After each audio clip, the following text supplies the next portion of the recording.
ఇక దాంతోపాటు గురువు కళ్ళల్లో ఆనందం కోసమేనా మరో అంశం. లోటస్ పాండ్లో జగన్ ఇంటి ముందు షెడ్డు కూల్చివేత, జేసీబీలతో కూల్చివేస్తున్న టౌన్ ప్లానింగ్ సిబ్బంది.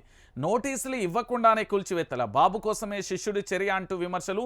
తెలంగాణకు వచ్చిన ఏపీ కక్షా రాజకీయాలు అంటూ కూడా చూడొచ్చు. నిన్న ఏమున్నది అంటే జగన్ వాళ్ళ ఇంటికి సంబంధించిన ఇదేది ఇంటికాడ ముందు రోడ్డు మీద కట్టిరట. కడితే దానికి సంబంధించి ఓ నోటీస్ లేదట, ఏది లేదట, పోయిలట పోలీసు వాళ్ళు పోయి మొత్తం కూల్చేసిన పరిస్థితి కనబడ్డది. అంటే ఇంత దారుణంగా ఉంటుందా అనేది ఒకటి తెలంగాణ రాష్ట్ర వ్యాప్తంగా కూడా చర్చ జరుగుతుంది. మరి ఇంత ఘోరంగాన అంటే కేవలం చంద్రబాబు కోసం మాత్రమే ఈ పని చేసిండా అనేది కూడా చర్చ కొనసాగుతుంది. ఎందుకు ఈ విషయాన్ని చెప్తున్నారు అంటే తెలంగాణ ప్రాంత బిడ్డలలో ఓన్లీ గురుదక్షిణ కోసమే. ఎందుకంటే ఏదైతే ఇక్కడ పూర్తి స్థాయిలో మనం చూస్తున్నామో ఇదంతా ఏంటిది అనేది ఒకసారి చెప్తా. గురువు చంద్రబాబు కళ్ళల్లో ఆనందం కోసం శిష్యుడు రేవంత్ రెడ్డి గారు రంగంలోకి దిగారు. ఏపీలో బాబు అధికారాన్ని కోల్పోగానే కరకట్టపై ఉన్న ఆయన ఇంటి క్యాంప్ ఆఫీస్ ఏదైతే ఉందో దానిని జేసీబీలతో పంపించారు. కృష్ణా ప్రవాహానికి అడ్డుగా ఉందని లింగమనేని గెస్ట్ హౌస్ బాబు 2014-19 వరకు క్యాంప్ ఆఫీస్గా ఉపయోగించిన ఇల్లు తొలగించే ప్రయత్నం చేశారు. ఇక కోర్టుకు వెళ్ళి జగన్ ప్రభుత్వం ప్రయత్నాలను అప్పట్లో అడ్డుకోగలిగారు. ఇప్పుడు ఏపీలో జగన్ అధికారం కోల్పోయారు. ఇక చంద్రబాబు పవర్లోకి వచ్చిన తర్వాత తెలంగాణలో ఆయన శిష్యుడు రేవంత్ రెడ్డి గారు సీఎంగా ఉన్నారు. జగన్పై ఆగ్రహంతో రగిలిపోతున్న చంద్రబాబు ఇప్పటికిప్పుడే ఏపీలో ప్రతీకార చర్యలు వద్దనుకున్నారట. ఈ క్రమంలోనే తెలంగాణ సీఎం తన శిష్యుడు రేవంత్ రెడ్డిని పురమాయించారు. లోటస్ పాండ్లోని జగన్ నివాసం ఎదుట రోడ్డుపై అక్రమంగా నిర్మాణాలు ఉన్నాయని, వాటిని తొలగించాలని, తన ప్రతీకారం తీర్చుకునేలా చేయమని చెప్పాడంట. గురువు చెప్పిందే తడువుగా రేవంత్ రెడ్డి జీహెచ్ఎంసీ అధికారులకు ఆదేశాలు ఇచ్చారు.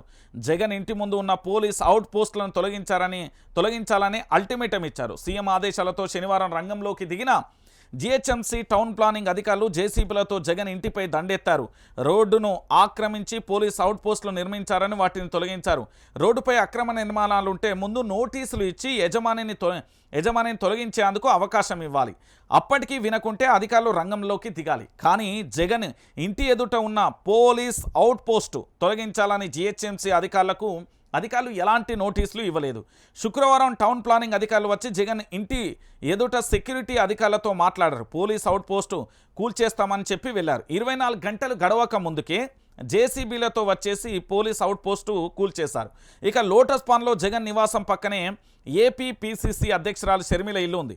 ఆ ఇంటి ముందు ఉన్న పోలీస్ అవుట్ పోస్టు కూడా జీహెచ్ఎంసీ అధికారులు కూల్చేశారు. గతంలో వైఎస్ఆర్ టీపీని స్థాపించి తెలంగాణలో పాదయాత్ర చేసిన షర్మిల కేసీఆర్ ప్రభుత్వంపై ఇంత ఎత్తున కూడా విమర్శలు చేసేవారు.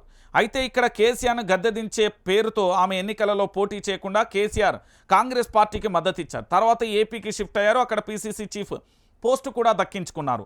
ఏపీలో తన అన్న ప్రభుత్వం ఓడిపోవాలని ఆమె కంకణం కట్టుకొని పనిచేశారు. కడప ఎంపీ స్థానం నుంచి కాంగ్రెస్ అభ్యర్థిగా పోటీ చేసి ఓడిపోయారు. తెలంగాణలో కాంగ్రెస్ ప్రభుత్వం, ఏపీలో కూటమి విజయం సాధించేలా షర్మిల పరోక్షంగా తోడ్పాటును అందించారు. ఇప్పుడు ఆ రెండు ప్రభుత్వాలు కలిసి జగన్తో పాటు ఆమె ఇంటికి రక్షణగా ఏర్పాటు చేసిన పోలీస్ అవుట్ పోస్టులను కూడా కూల్చివేసింది. దీనికి సంబంధించి ప్రస్తుతం నిన్న కూడా రచ్చరచ్చ నడిచింది. అది మీ అందరికీ కూడా తెలిసిన విషయం. సో మొత్తానికి ఏంది అంటే ఎప్పటికప్పుడు జగన్మోహన్ రెడ్డి మీద ఎప్పుడు కక్ష తీసుకుందామా, ఏ విధంగా చేద్దాము అనే ఒక ప్రయత్నం మాత్రం కొనసాగింది. దాంట్లో సక్సెస్ అయ్యారు. కాదంటే ఒకసారి మీరు చూడరు. ఇగో ఇదే నిన్న జగన్కు సంబంధించి జీహెచ్ఎంసీ అధికారులు ఫస్ట్ నోటీసులు ఇస్తారు. నోటీసులు ఇచ్చి దీన్ని కూల్చేయండి, ఇది అక్రమంగా ఉంది, రోడ్డుకు అడ్డుగా ఉంది అని చెప్పేసి ఎవరైనా ఆడ జగన్ ఉన్నా, లేకపోతే ఈ రాష్ట్రపతి ఉన్నా, లేకపోతే ప్రధానమంత్రి ఉన్నా, ఎవరైనా ఇంటి యజమాని ఎవరైనా ఉంటే ఫస్ట్ వాళ్ళకు నోటీసులు ఇస్తారు. నోటీసులు ఇచ్చిన తర్వాత దాన్ని కూల్చేయమని చెప్తారు. కానీ అలాంటిది ఏదీ లేకుండా ఓన్లీ డైరెక్ట్గా వచ్చేసి కూల్చేసిన పరిణామం పడ్డది. అంటే ఒక్కసారి మీరు ఆలోచించాలి, తెలంగాణ బిడ్డలందరూ కూడా ఆలోచించండి. నేను ఎందుకు ఈ విషయాన్ని చెప్తున్నానంటే కక్ష సాధింపు చర్యలు తెలంగాణకు కూడా వచ్చినాయి. ఇవి ఆంధ్ర రాజకీయాలు, వీటితో మనకు సంబంధం లేదు. కానీ అక్కడ ఏదైనా చేస్తే ప్రజలు ఇప్పుడే రియాక్టర్ అవుతారనే క్రమంలో కోసం ఇది చేసిండు అనే ఒక వార్త మొత్తం కూడా పూర్తి స్థాయిలో కూడా సంచలనంగా మారిపోయిన పరిస్థితి కనబడ్డది.